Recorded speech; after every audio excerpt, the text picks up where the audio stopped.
Welcome to Parcast Crime Bites. We wanted to give our listeners some additional content to help them dive even deeper into the true crime world. Every week, in addition to your normal Cults episode, we're exploring the most fascinating true crime themes covered across the Parcast network. We've collected short clips from some of our most popular Parcast originals to help us explore ideas like motivation, method, and madness, and show how interconnected the true crime world really is. You can find the original episodes for free on Spotify or wherever you listen to podcasts. A list of episodes that we used will be posted in the episode description. Today, we're discussing crimes that involve wealthy victims. What crimes predominantly affect the wealthy? And why? Though we might assume wealthy people are targets for robbery, the Bureau of Justice Statistics actually found that the poor are more likely to be victimized by robbers. Researcher Fabio Augusto Reis Gomez believes this discrepancy can be explained by expensive security measures. The wealthy can afford armed bodyguards, armored cars, and expensive home security, while the poor cannot. Additionally, lower-income neighborhoods experience the highest amounts of property crime. Therefore, people living in low-income areas have a higher chance of being victimized. The rich are also less likely to become victims of violent crimes such as assault or murder. Americans who earn less than $10,000 per year are 206 times more likely to experience violent crime than those who make $75,000 or more. So when a wealthy person does become the victim of a crime, such as an unexplained disappearance, a con artist scheme, or a murder, the public becomes fascinated with the story. Today's episode will explore the different types of crimes we've seen perpetrated against the wealthy.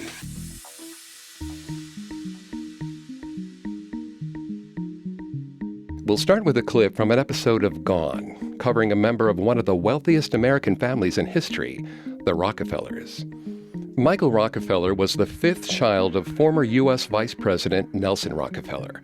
The Rockefellers primarily made their fortune in the petroleum business, but they also held power in real estate, banking, and politics. In 1961, Michael Rockefeller and Dutch anthropologist Rene Vossing were on an expedition in Netherlands, New Guinea. They studied the Motte tribe, taking photographs and collecting art. One day, their boat capsized. Michael and Rene clung to the overturned ship and hoped their local guides would bring them help. But the current was pushing them to sea. So Michael attempted to swim to shore. But that was the last anyone ever saw of Michael Rockefeller. Years later, after Macklin's death, a documentary film crew reviewed the Motte footage the cameraman had shot. In one of the shots of a flotilla of Motte canoes, with hundreds of Motte warriors chanting and rowing down a river, a white man can clearly be spotted among them. He's dressed as an Motte, or not dressed as the case may be, with blondish hair and a beard, chanting and rowing along with the rest. Was this Michael Rockefeller? What if Michael had chosen to leave behind the privileged life of a Rockefeller and drop off the map? Working in New York City real estate or banking was certainly far less adventurous than living with the Motte. This rumor floated around for some time after his disappearance. After all, it was the 1960s, and Michael wasn't the only rich white kid to rebel from his parents, or even to move to an isolated culture far from the West. It also made sense in light of his parents' very public and painful divorce and his love of Motte culture. But does it make sense when we consider who Michael was? He had big plans for his future as an art collector, photographer, and an expert on Motte art. He'd written about them just days before in his journal and letters.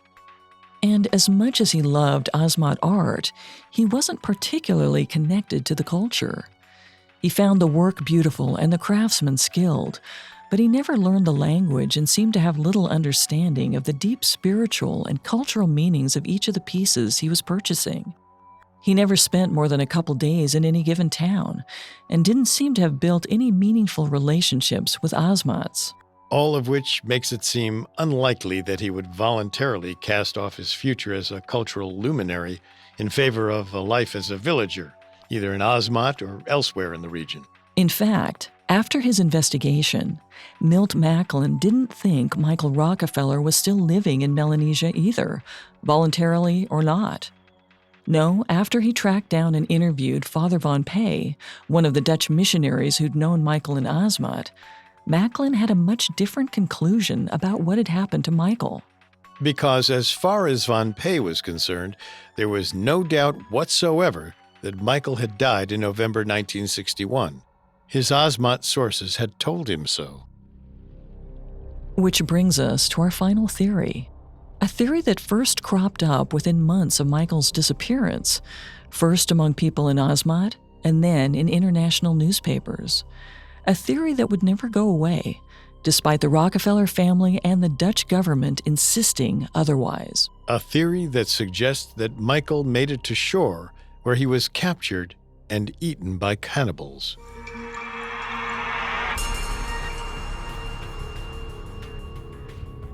In that clip from Gone, we heard a couple of theories as to why Michael Rockefeller disappeared. Despite the theories, the Rockefeller family and the Dutch government officially concluded that Michael drowned before he was able to make it to shore. In 2014, author Carl Hoffman traveled to the Asmat region to investigate the disappearance. He heard from locals that Asmat men from the Oceanet village had seen Michael in the water, killed him, and cannibalized him.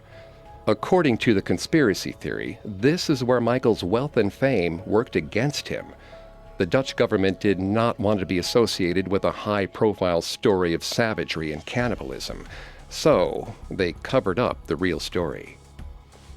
The next clip, taken from Parcast original Hostage, explores another descendant of a powerful and wealthy American family, John Paul Getty III. John Paul Getty III, who went by Paul, was the grandson of J. Paul Getty, an American oil tycoon who was once considered the richest man in the world.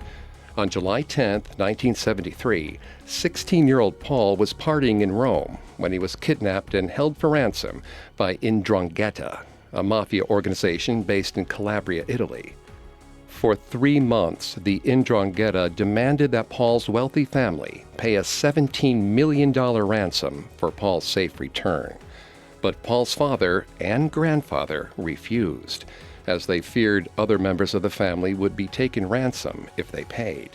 Stuck at an impasse, the 'Ndrangheta decided to raise the stakes.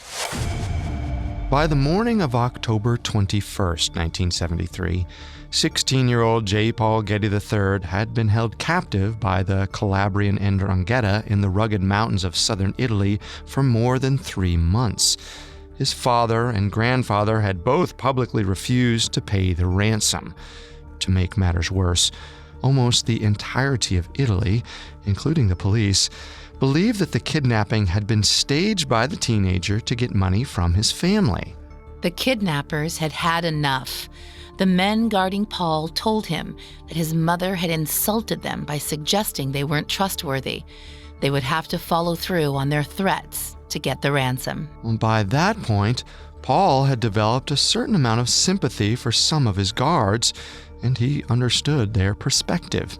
He realized that it might take something drastic to make his family take the kidnapping seriously and pay up. One morning, the guards trimmed the hair around his right ear and cleaned the skin with alcohol. Paul realized he was about to lose his ear. He felt nauseous and began to shiver with anxiety. He spent the whole day waiting for the inevitable. The next morning, the men woke him and started to cook steak. Paul ate as much as he could. His body would be losing a lot of iron. After he'd had a chance to digest, they sat him down on a chopping block and adjusted his blindfold. They gave him a handkerchief to bite on and held down his arms and legs. And then one of them put a razor to his right ear and sliced it off in one go. The pain didn't hit immediately. The men cleaned the wound, bandaged Paul up, gave him penicillin and tetanus shots, and laid him down on his bed, just as the pain and the bleeding started. Paul bled nonstop for at least 3 days.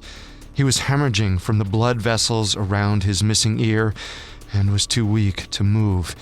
He vomited constantly and screamed in agony. The guards began to panic. They had no idea what to do. They couldn't let him die. They tried to get him to walk around, to keep his body working, but he could barely stand. All he could do was lie uselessly in bed. After 10 days of this, the guards began to worry they'd been in one place too long and decided they had to move their hostage, regardless of his weakness. In the meantime, the men in charge tried to preserve the ear in formaldehyde and put it in a plastic bag, along with a lock of Paul's hair. They packaged it all up and dropped it in the mail. Now everyone would finally believe that Paul was in danger, and the Gettys would pay.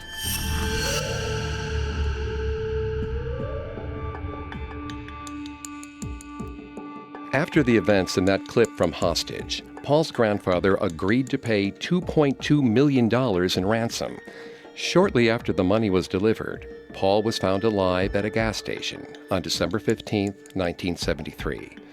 The kidnapping severely impacted Paul's life.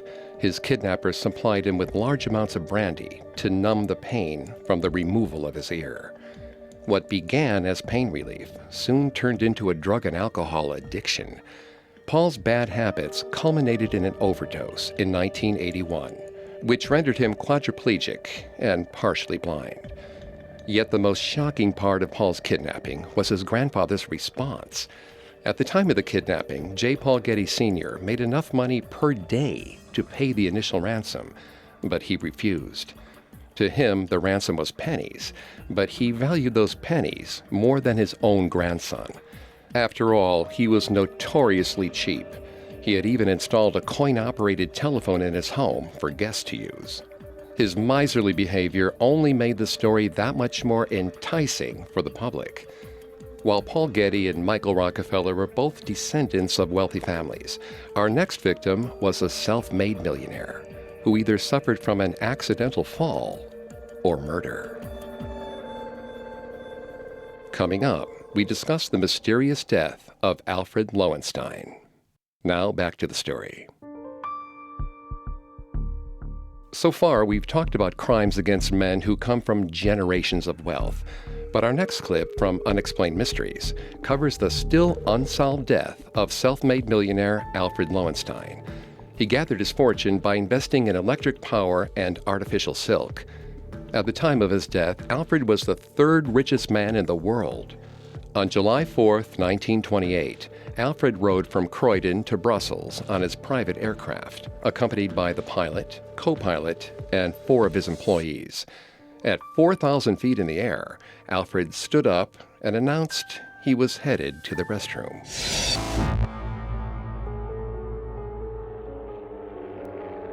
Alfred was flying as a passenger in his new Fokker F-7A 3M monoplane on July 4, 1928. He and 4 of his trusted assistants were on their way from Croydon Airport in London to Brussels.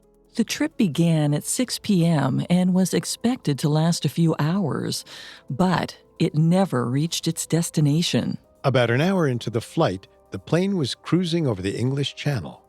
Alfred entered the restroom cabin at the back of the plane. He was gone for 10 minutes before his personal secretary checked on him. His secretary broke the door open to find that Alfred was gone. In just over 10 minutes, the third richest man in the world had vanished. He would never be seen alive again. The official explanation for this sudden disappearance was that Lowenstein fell out of the aircraft accidentally. There was a second door in this monoplane leading from the bathroom cabin outside. The 4 assistants and 2 pilots on board assumed that is how he died. But as we covered last week, it would be impossible for one person to open the door while the plane was mid-flight. The passenger would have to single-handedly push against a 225 horsepower engine and a slipstream of 110 knots. Airline officials tried to recreate Alfred's accident, but they were unable to do so. It took several men working in unison to open the door of the plane. If the employees said that Alfred had fallen out of the plane by accident, one of them was lying. One of them was a murderer.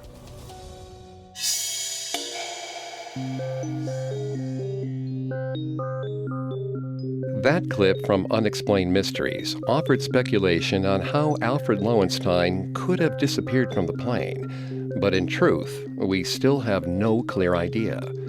15 days after his disappearance, Alfred's body was found in the water. Even 90 years after his death, theories still linger on the mysterious death.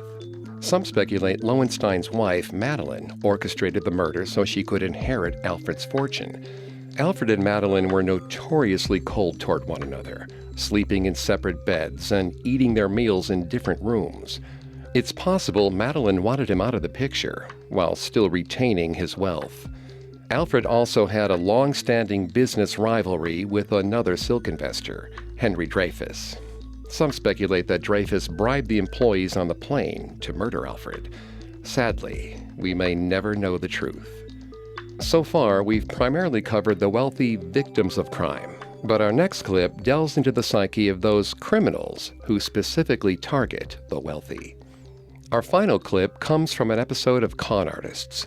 Jeanne de la Motte was poor from birth, but her shaky claim of royal blood allowed her status to rub elbows with the wealthy in the 1770s and 80s. Eventually, Jeanne targeted two wealthy royal victims, Cardinal Prince Louis de Rohan and the Queen herself, Marie Antoinette. In 1785, 29-year-old Jeanne de la Motte and her husband, Nicolas, pulled off an incredible feat. Through a series of forged letters, the pair duped 51-year-old Cardinal Prince Louis de Rohan into believing he had developed a relationship with Queen Marie Antoinette. They even arranged an in-person meeting between Rohan and the Queen to fully sell the con.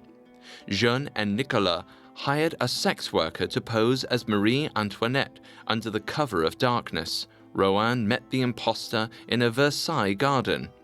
She handed him another forged letter and slipped away into the night. Now, they had to test just how well their ploy had worked. In the next forged letter, the de la Mottes asked Rohan for 60,000 livres, around $700,000 today.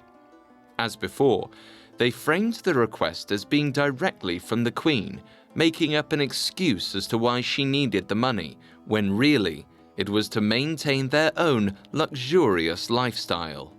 Rohan fell for it. He gladly took out a loan and produced the money. With Rohan firmly in their clutches, the de la Mottes set their sights on a much bigger scam. For the past year, Jeanne had taken great pains to make it seem like she had a close, personal relationship to the Queen. After Marie Antoinette turned them down, royal jewelers Charles Beaumer and Paul Bassange were still desperate to convince the Queen to buy their 2,800-carat diamond necklace.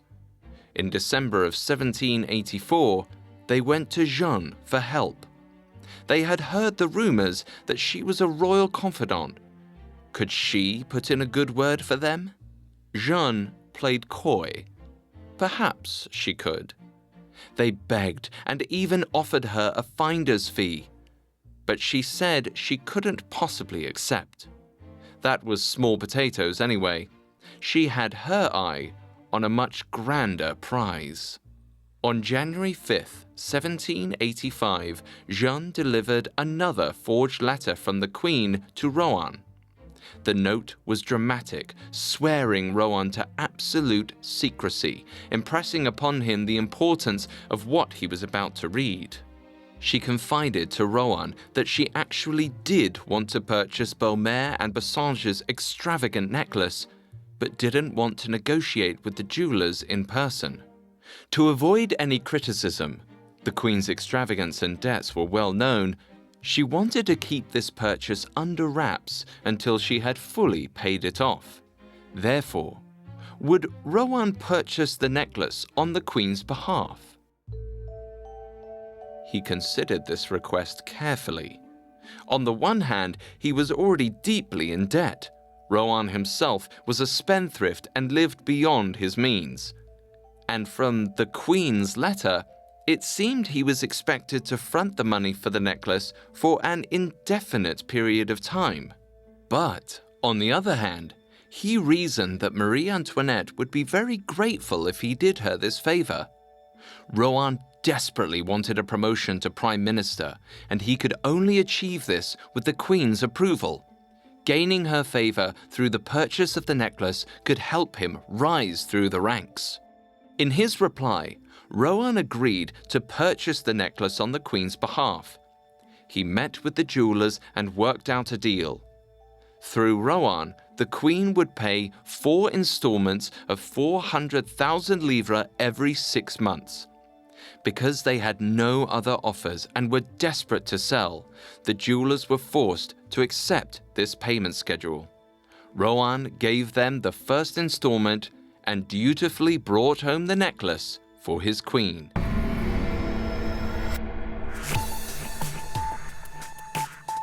After the events in that clip from Con Artists, Jeanne's scheme was eventually discovered, and she and her husband were arrested.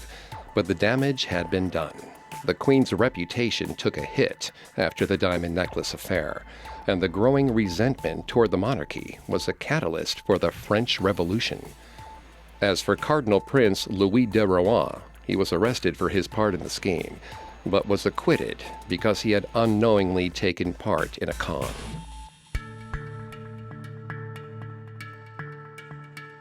Today's clips showed a variety of different crimes wealthy victims have become victims of, from a cardinal prince being swindled out of money to the possible murder of the third richest man in the world.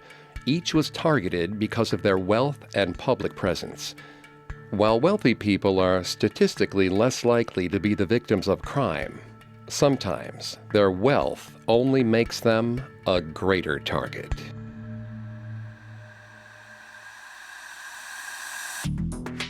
Thanks for tuning into Parcast Crime Bites. We hope you enjoyed this episode on crimes that target the wealthy. We'll be back next week with a new episode on cannibals and vampires. We'll be talking about strange cases of drinking blood and eating flesh, and how someone may become a cannibal or vampire. If you'd like to listen to the episodes we discussed today in full, simply search for our Parcast original shows, Gone, Hostage, Unexplained Mysteries, or Con Artists on Spotify.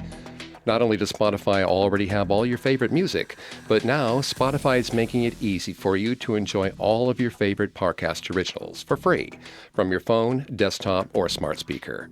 And don't forget to follow us on Facebook and Instagram at Parcast and Twitter at Parcast Network. I'll see you next time.